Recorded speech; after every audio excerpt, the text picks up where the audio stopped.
Энэ асуудлыг авчилсан гэж нэмсэн гэж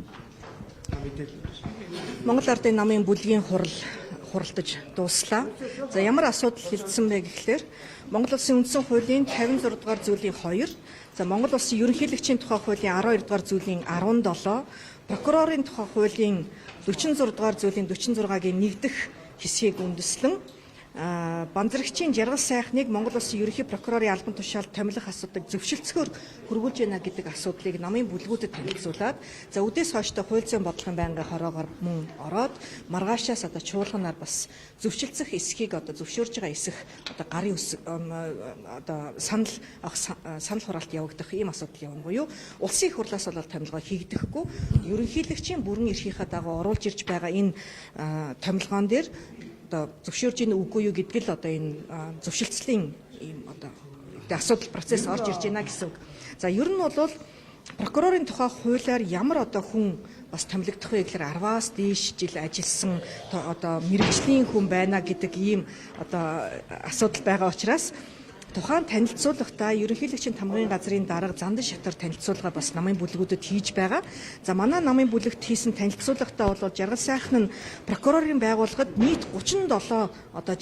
дахь жилдээ ажиллаж байгаа. За 88-аас 96 онд Өвөр хангай аймгийн прокурорын газарт хэсгийн прокурор, хяналтын прокурор, туслах прокурор, орлогч прокурор,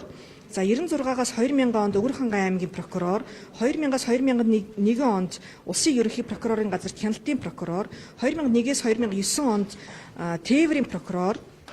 2009-өөс 2011 онд Улсын ерөнхий прокурорын газарт хэрэг эрхлэх газрын дарга, 2011-ээс 2014 онд Тээврийн прокурор, за 2014-өөс 16 онд Улсын ерөнхий прокурорын газарт дотоод аюулгүй байдлын хилцээний дарга, 16-аас 17 онд Улсын ерөнхий прокурорын газарт тамгын газрын орлогч дарга, 17-оос 19 онд Улсын ерөнхий прокурорын газарт зөрчлийн хэрэг бүртгэх ажиллагаанд хяналт тавих хилцээний дарга, за 19 оноос хойш Монгол Улсын ерөнхий прокуророор ажиллаж байгаа гэсэн ийм танилцуулгыг бол хийсэн. За ерөнхий сайд оюун эрдэнийн хувьд ч гэсэн яагаад ер нь энэ тогтвортой үйл ажиллагаа явагдах ёстой юм бэ гэдэг талаар бол бас саналаа намын бүлгийн гишүүдтэй бол танилцуулсан. За ингэхдээ бол бидний өнгөрсөн 6 жилийн хугацаанд хийж хэрэгжүүлж байгаа тулгамдсан асуудлуудын хувьд жишээлбэл Эрдэнэтийн 49% асуудал, хөгжлийн банкны асуудал, за саарал жагсаалтад орсон ФАТФ-ийн саарал жагсаалтад орсон зэрэг энэ асуудлууд дээр прокурорын хувьд төрийн өмнөөс гомдол гаргаж улсын хөгжил эрх ашгийг хангах тал дээр манлайлан ажилласан. Ийм учраас яг энэ ажил дээрээ хамтарсан ажиллагаа бол маш сайн явагдаж байгаа учраас мэрэгжлийн хамтран сайн ажиллаж байгаа хүнийг үргэлжлүүлэхийг бол дэмжиж байгаа гэдгийг бол